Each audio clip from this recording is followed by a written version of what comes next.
अस्सलामुअलैकुम and welcome class. मैं हूं आपका टीचर सैयद वक्त। हम डिस्कस कर रहे हैं 9th कंप्यूटर साइंस को। स्टार्टिंग पे एक छोटा सा आइडिया दे दूं कि डिस्क्रिप्शन बॉक्स में लिंक ऐड है 9th computer science full book का और 9th मैथमेटिक्स फुल बुक का भी। जितने लेक्चर्स आते जाएंगे उसमें ऐड होते चले जाएंगे। तो बेटर यही है कि आप सीक्वेंस में प्लेलिस्ट को फॉलो करें। और क्योंकि मेरी तबीयत भी थोड़ी सी ठीक नहीं है तो हो सकता है मेरी आवाज़ आपको थोड़ी सी गड़बड़ाहट दे रही हो। मैं स्टार्टिंग पे उसके लिए सॉरी कह देता हूँ और अपने टॉपिक पे लौट के आता हूँ। तो स्टार्ट करते हैं अपना टॉपिक। बुक ज़रूर सामने रखिएगा। जैसे मैं हर बार कहता हूँ कि बुक का सामने रखना ज़रूरी है क्योंकि हमने याद बुक से करना है। यहाँ से सिर्फ गाइडलाइंस लेनी है और समझना है, याद बुक वाला ही करना है। Sorry. So let's begin it. Computer as a system article number 1.4 जिसको हम कम्प्लीटली आज कवर करेंगे। देखिए, हमने जब चीज़ें पढ़ी कि नेचुरल साइंस क्या है, डिज़ाइन साइंस क्या है, तो उन्होंने क्या किया कि बुक के अंदर एक टॉपिक दे दिया कंप्यूटर, जिसको मैंने लास्ट लेक्चर में भी डिस्कस किया था आपसे।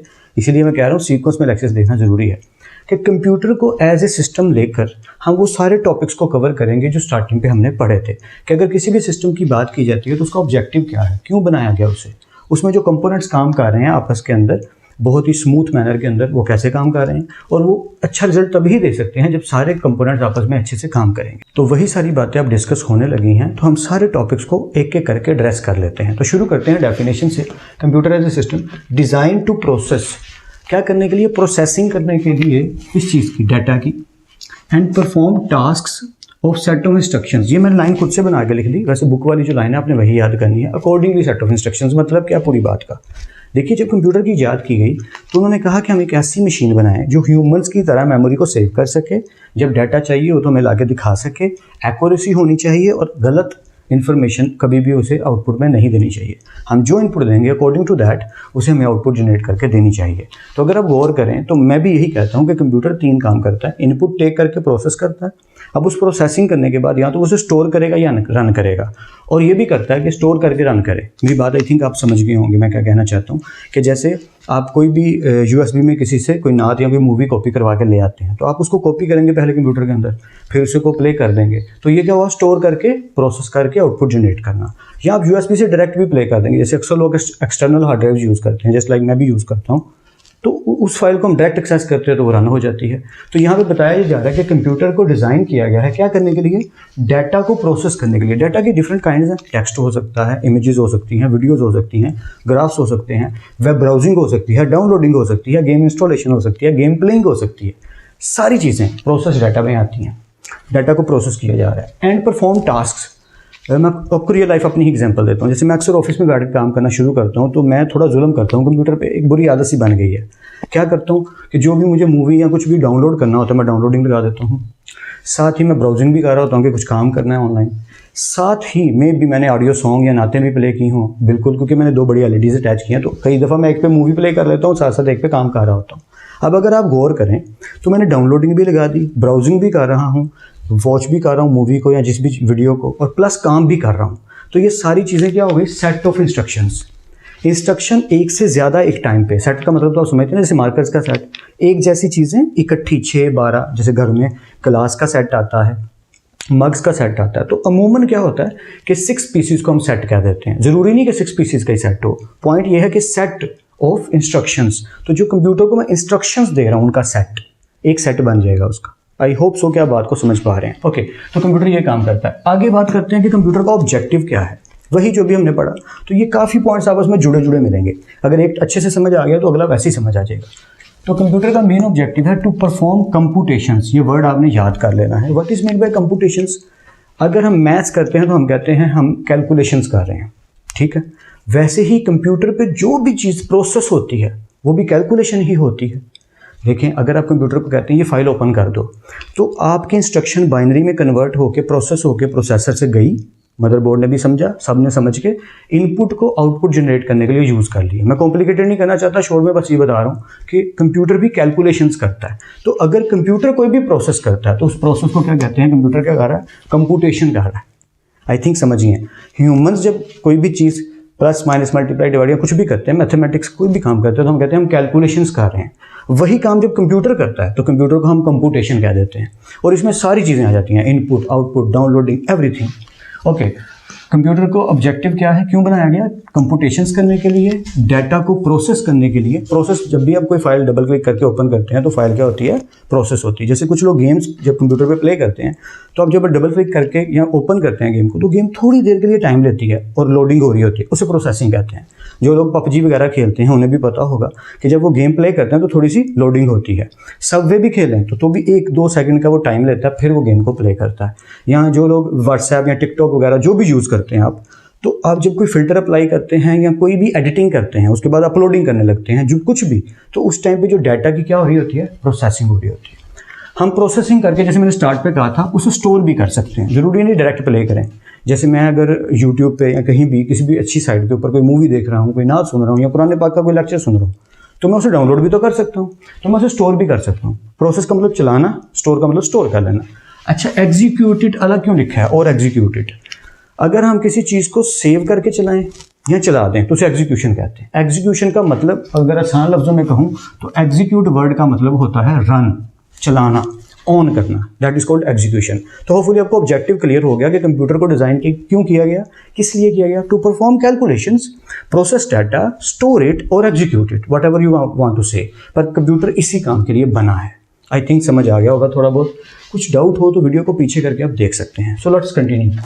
फिर आती है बात कंपोनेंट्स की। जी, कंप्यूटर के कंपोनेंट्स, जो कि बहुत मज़ेदार टॉपिक है। इंजीनियरिंग में एक पूरी बुक का एक सब्जेक्ट लगेगा आपको, कंप्यूटर आर्किटेक्चर, वहाँ मज़ा आएगा इंशाल्लाह आपको। अभी मैं मोटी मोटी ऊपर से बातें बता देता हूँ। Components, essential components. अब ये एसेंशियल का क्या मतलब हुआ? एसेंशियल का मतलब होता है, आपको पता होगा, बुनियादी, ज़रूरी। तो कंप्यूटर को जब हम यूज़ करते हैं तो उसके जो एसेंशियल पार्ट्स हैं, एसेंशियल कंपोनेंट्स हैं, वो आपस में क्या करते हैं? ऑपरेट करते हैं इन कंजंक्शन। अब ये कंजंक्शन का क्या मतलब हुआ? ऑपरेट इन कंजंक्शन, ये पूरी एक लाइन है। जब 2 या 2 से ज़्यादा चीज़ें आपस में मिल के एक काम को करने की कोशिश करें, मैं फिर से रिपीट करता हूँ, ये मैंने खुद से बनाई है लाइन समझाने के लिए स्टूडेंट्स को। क्लास में भी यही बोलता हूँ, यहाँ भी यही बोल देता हूँ। 2 या 2 से ज़्यादा कंपोनेंट्स एक ही काम को करने में जब वर्क करते हैं आपस में मिलकर, तो उस प्रोसेस को कहते हैं कंजंक्शन। 2 या 2 से ज़्यादा, मेरी बात आई थिंक सो आपको समझ आ गई होगी। तो कंप्यूटर में तो सारे कंपोनेंट्स मिलकर काम कर रहे हैं, तो वो भी ऑपरेट इन कंजंक्शन प्रोसेस में आते हैं। आई थिंक बात समझ आ गई होगी या ओके। उसके बाद ना इसके कुछ पॉइंट्स बताए गए हैं, जैसे इंटरफेस। अच्छा, इंटरफेस किसे कहते हैं? जैसे अभी क्लासरूम में एंटर हुए, आप चेयर्स पे बैठ के, टीचर ऐसे डाइस पे आके खड़ा हो गया जैसे मैं खड़ा हूँ, और एक्सप्लेन कर रहे हैं, टीचर कुछ भी क्लास को बयान कर रहे हैं, तो वो जो स्टेज के पीछे व्हाइट बोर्ड नहीं लगा जिसके ऊपर स्टूडेंट्स का पूरा ध्यान जाता है, जैसे आपके लिए भी इंटरफेस क्या है? व्हाइट बोर्ड और मैं। तो इंटरफेस का मतलब वो चीज़ जिसके ऊपर हमारा डाटा आना है, जिससे हमने सीखना समझना है। तो कंप्यूटर की दुनिया में इंटरफेस क्या होगा? सर, आपकी कंप्यूटर की एलईडी या आपके सेल फोन का पैनल, वो आपका इंटरफेस है। वैसे ही कीबोर्ड, माउस, ये भी इंटरफेस में आते हैं, क्योंकि इनको देख भी सकते हैं हम और इनको यूज़ भी करते हैं। आई थिंक इंटरफेस वर्ड समझ आ गया होगा या। तो इंटरफेस में क्या होता है? Including input devices. Input devices, सारी इनपुट डिवाइसेस, कीबोर्ड हो गया, माउस हो गया, जॉयस्टिक होगी अगर गेम खेल रहे हैं तो। अगर हम गेम खेल रहे हैं तो जैसे मैं फीफा बहुत ज़्यादा खेलता हूँ, तो जॉयस्टिक के अंदर जो 4 बटन हैं वो डिफरेंट प्ले कर रहे हैं। फिर स्टार्ट ऊपर भी 4 बटन होते हैं, अगर किसी ने जॉयस्टिक कभी ठीक से यूज़ किया तो वो सारे बटन अपना अपना फंक्शन परफॉर्म कर रहे हैं। मैंने पहले ही कहा था, कंजंक्शन, मिल के सारे बटन काम कर रहे हैं और एक प्रोसेस को रन कर रहे हैं, जो गेम में खेल रहा हूँ उसके फंक्शन परफॉर्म कर रहे हैं। तो इनपुट डिवाइसेस बहुत सारी हैं। तो इंटरफेस में क्या आता है? इंक्लूडिंग इनपुट डिवाइसेस, क्या करने के लिए? To interact with the computer, computer के साथ इंटरेक्शन करने के लिए, बातचीत करने के लिए, इनपुट देने के लिए, आउटपुट लेने के लिए। इनपुट डिवाइसेस का यही काम है कि हम कंप्यूटर से क्या कर रहे हैं? हम कंप्यूटर से इंटरेक्ट कर रहे हैं। आई थिंक समझ आ गई। Interaction word is a best word for the communication between computer and human. I think समझ आ रहा है। ऑलराइट, प्रोसेसिंग में क्या आता है? प्रोसेसिंग में पार्ट्स आ जाते हैं, जैसे सीपीयू हो गया, रैम होगी, स्टोरेज हो गई। तो मैं थोड़ा सा इसको एक्सप्लेन कर देता हूँ। देखिए, सीपीयू वर्ड को सेंट्रल प्रोसेसिंग यूनिट कहते हैं। कई बार क्या होता है कि पूरे कंप्यूटर का एक पार्ट होता है जिसे हम लोग कहते हैं सिस्टम यूनिट, बड़ा सारा, उसको अक्सर लोग सीपीयू कहना शुरू कर देते हैं। ये गलत है। उस पूरे सिस्टम के अंदर मदरबोर्ड लगा है और मदरबोर्ड के ऊपर एक छोटी सी चिप लगी हुई है, उस चिप को कहते हैं सीपीयू, सेंट्रल प्रोसेसिंग यूनिट। ये क्या काम करता है? ये सारे पार्ट्स के इनपुट को, आउटपुट को हैंडल करता है, कंट्रोल करता है।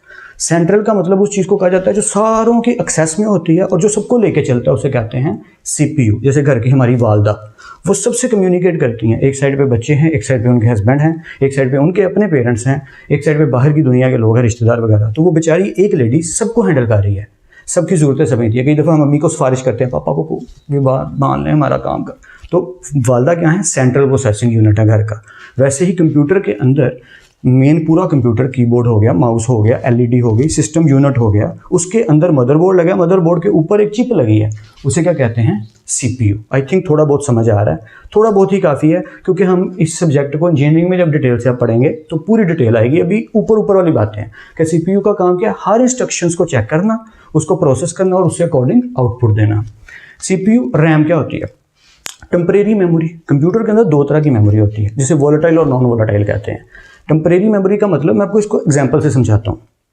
रैंडम एक्सेस मेमोरी, इस पे ना पूरा एक अलग से लेक्चर हो सकता है, जिस पे मुझे तकरीबन 1 घंटा लग जाएगा समझाने में, इतनी बातें बताने वाली रैम से रिलेटेड। लेकिन शॉर्ट में मैं कुछ इस तरीके से समझा देता हूँ कि 2 मेमोरीज हैं कंप्यूटर में। एक है हार्ड डिस्क, जिसकी 2 कैटेगरीज हैं, HDD, SSD, बहुत सारी कैटेगरीज आ चुकी हैं, लेकिन मैं अभी शॉर्ट में ये बता रहा हूँ।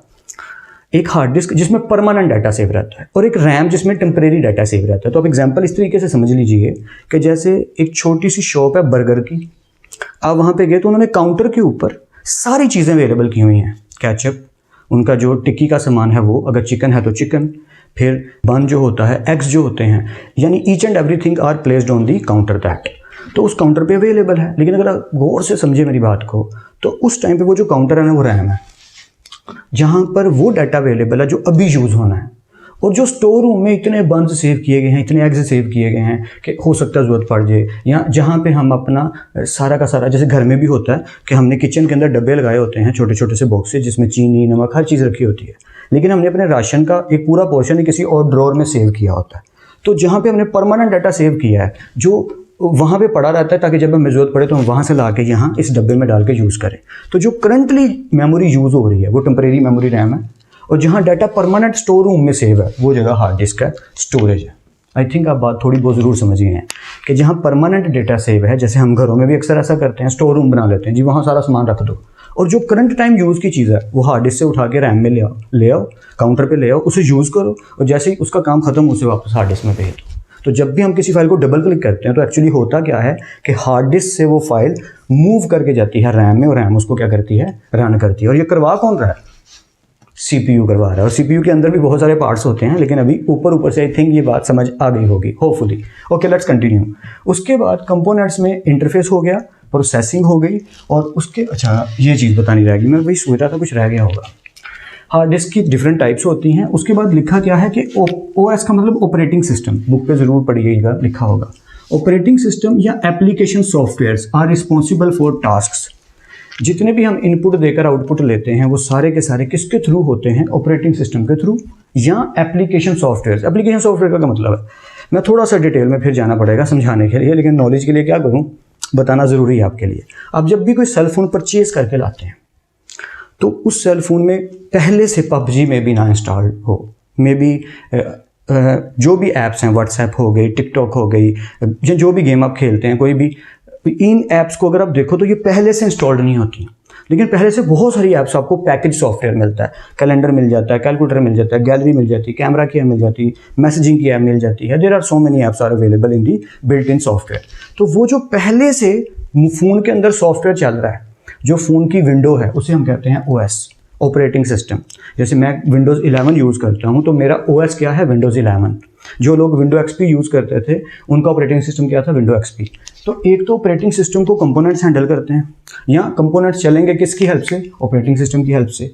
एंड एप्लीकेशन सॉफ्टवेयर, अब ये एप्लीकेशन सॉफ्टवेयर क्या है, वो सारी ऐप्स जो ऑपरेटिंग सिस्टम में नहीं है लेकिन आप बाहर से इंस्टॉल करके चलाते हो।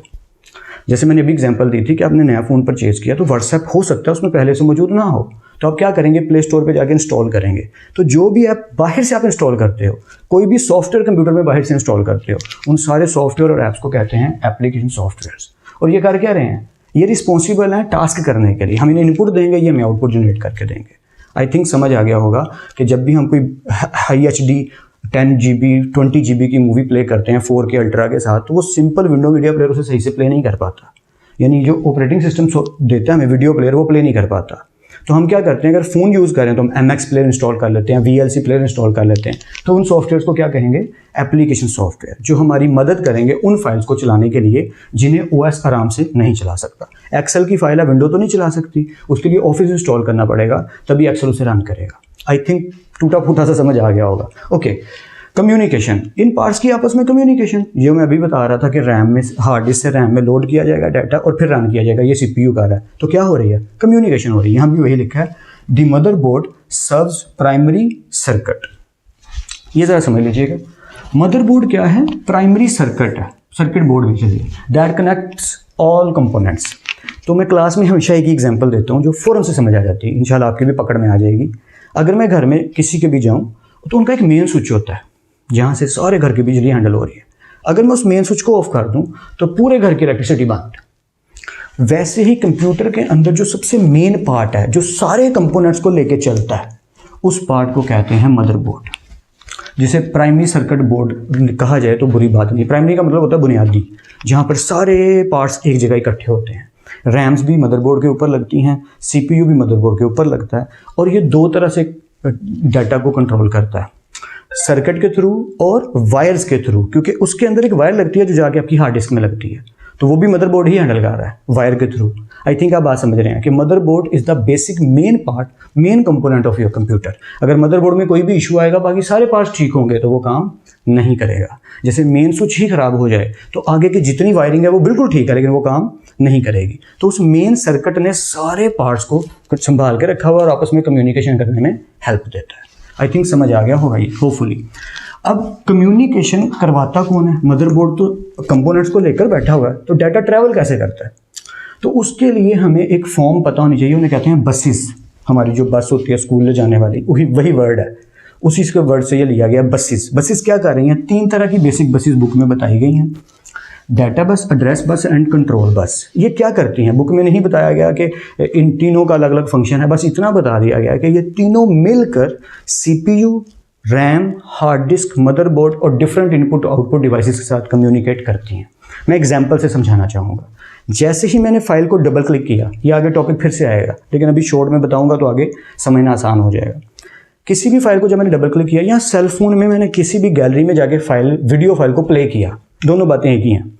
तो जैसे ही आप फाइल को ओपन करते हो, कीबोर्ड हो, माउस हो या आपका फिंगर टच हो, सीपीयू को इंस्ट्रक्शन जाती है कि ये वाली फाइल ओपन कर दो।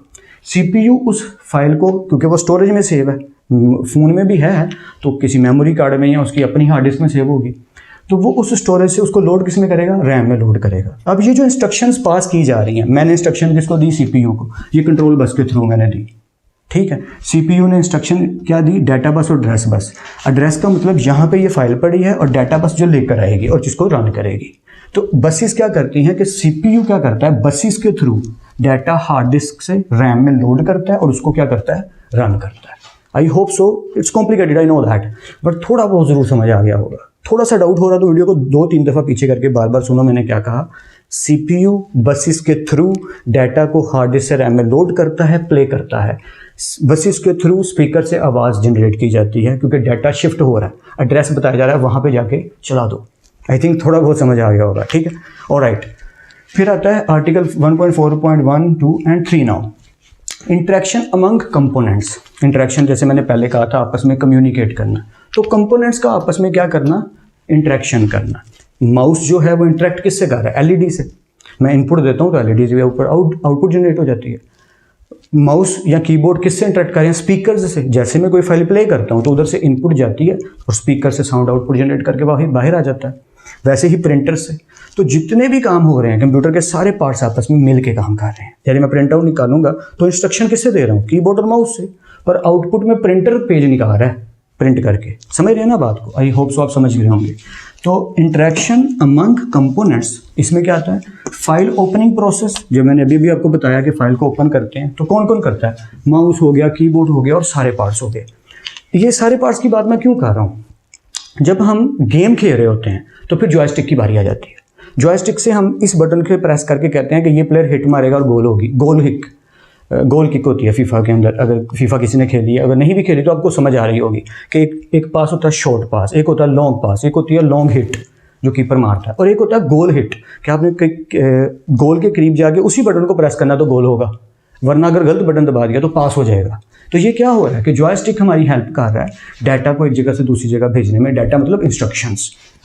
इंटरेक्शन अमंग कंपोनेंट्स, तो डिफरेंट कंपोनेंट्स आपस में मिलकर काम कर रहे हैं। मैं यहाँ से एक बटन प्रेस करता हूँ तो वीडियो में मेरा प्लेयर गोल हिट करता है, वीडियो के अंदर मुझे आउटपुट दिख रही है जो मेरी एक इंस्ट्रक्शन से मुझे दिखी, प्लस स्पीकर से साउंड भी क्लियरली आ रहा है कि अब उसने हिट मारी, और कमेंट्री कर रहा है वो भी सुनाई दे रहा है कि वो what a hit, it's going to be a goal, oh it's missed it. ये सारी चीज़ें किससे रिलेटेड थी? मेरे एक बटन प्रेस करने से। तो ये क्या हो रहा है कि सारे कंपोनेंट्स आपस में मिल के चल रहे हैं। आई थिंक समझ आ गया होगा होपफुली। या ओके, इन्वायरमेंट, जिस पे हम पहले बहुत दफ़ा डिस्कस कर चुके हैं। इन्वायरमेंट की बात इस तरीके से कि कंप्यूटर का इन्वायरमेंट से क्या ताल्लुक है। इसकी सबसे आसान और सादी एग्जांपल दे देता हूँ। लाइट आ रही थी, अब गेम खेल रहे थे, जो हमारे साथ अक्सर होता है। लाइट चली गई तो इन्वायरमेंट का डायरेक्ट ताल्लुक हो गया। ताल्लुक कैसे? लाइट चली गई तो इन्वायरमेंट ने क्या कहा, मेरा कंप्यूटर बंद कर दिया, क्योंकि पावर सप्लाई ने पावर देनी बंद कर दी। तो इन्वायरमेंट में जो चीज़ें आती हैं उनमें सबसे पहले आ गई पावर सप्लाई। जी, पावर सप्लाई ऑन है तो कंप्यूटर चल रहा है, पावर सप्लाई ऑफ है तो कंप्यूटर नहीं चल रहा। तो बाहर के एनवायरनमेंट से लेना देना तो हो गया। तो कंप्यूटर का एनवायरनमेंट डिपेंड करता है कुछ चीज़ों पर, जैसे पावर सप्लाई, फिर नेटवर्किंग। नेट आ रहा होगा तो नेटवर्किंग होगी, सारी दुनिया के साथ हम कम्युनिकेट कर पाएंगे। अगर नेट नहीं आ रहा, नेटवर्किंग नहीं हो रही, तो फिर हम कम्युनिकेट ही नहीं कर सकते। तो ये सारी चीज़ें किस में आती हैं? इन्वायरमेंट में। जैसे बाहर से हमें सारी चीज़ें अवेलेबल हैं, जैसे पावर सप्लाई को बिजली प्रोवाइड की जाती है, वो मदरबोर्ड को बिजली देता है, उससे सारे पार्ट्स को बिजली जाती है, तो पावर सप्लाई होगी। नेटवर्किंग, इंटरनेट आएगा तो सारे काम करेंगे। पेरिफेरल डिवाइसेस, पेरिफेरल डिवाइसेस, ये पेरिफेरल डिवाइसेस क्या होती हैं? हर वो डिवाइस, ये याद कर लीजिएगा, लाइफ टाइम आपको याद रहेगा। कोई चाचू, खाला, भाई, दोस्त, कज़न पूछे तुम कंप्यूटर साइंस के स्टूडेंट हो, जी बताओ पेरिफेरल डिवाइसेस क्या होती हैं?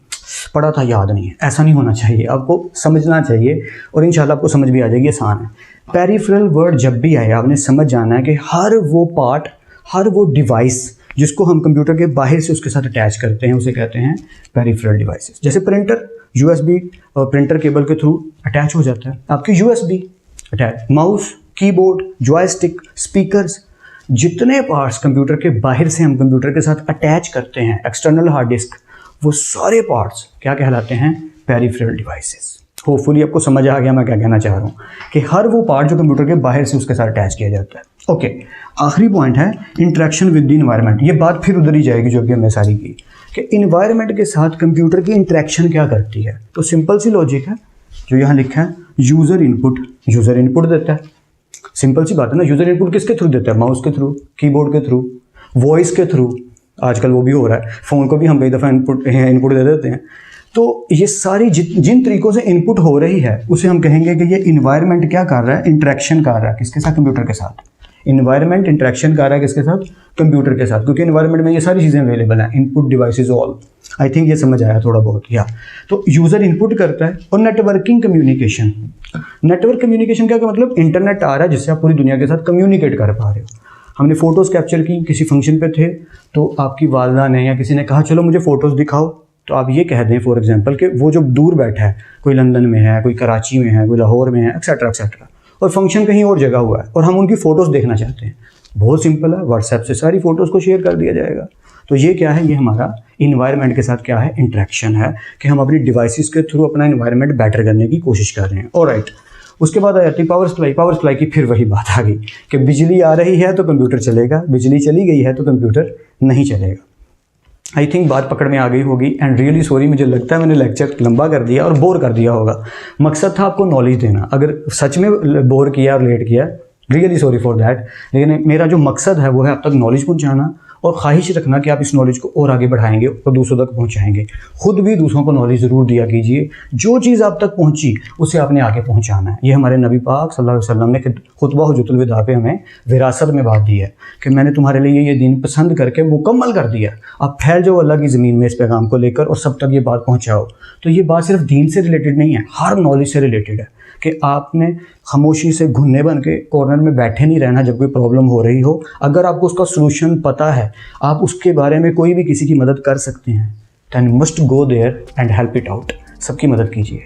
आई होप सो कि आपको कुछ ना कुछ समझ ज़रूर आ गई होगी। फिर मिलते हैं नेक्स्ट लेक्चर में। तब तक अपना और अपने घर वालों का बहुत ख्याल रखिएगा। खुदा आप सबको बेहद खुश रखे, बहुत कामयाब करे।